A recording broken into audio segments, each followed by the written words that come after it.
In 1981, a quiet Japanese student in Paris invited a classmate to help him translate a project. She agreed, but by the next day, she had vanished.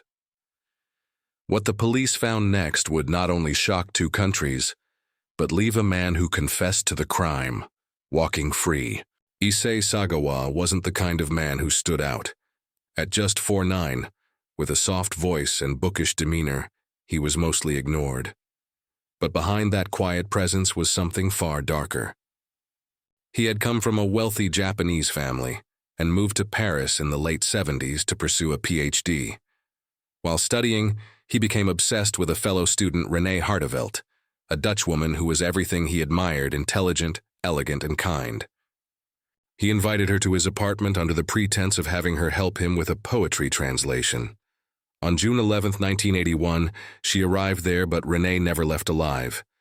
For the next 2 days, Sagawa remained inside his apartment, documenting everything.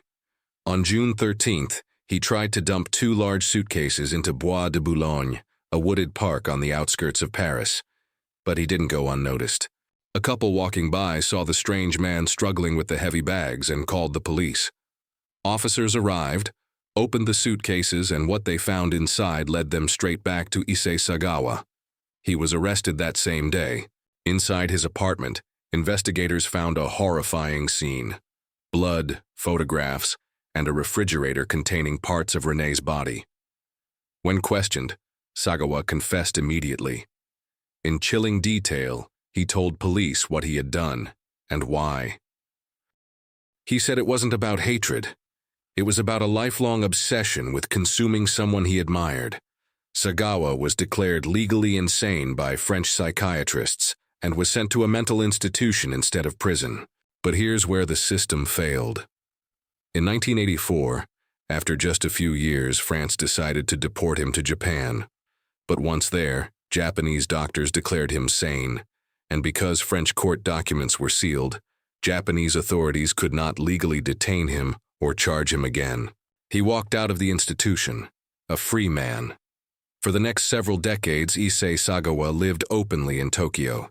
He became a media spectacle, writing memoirs about the murder, giving TV interviews, even appearing in documentaries and adult films. He profited from what he did. Even as people protested, the law couldn't touch him.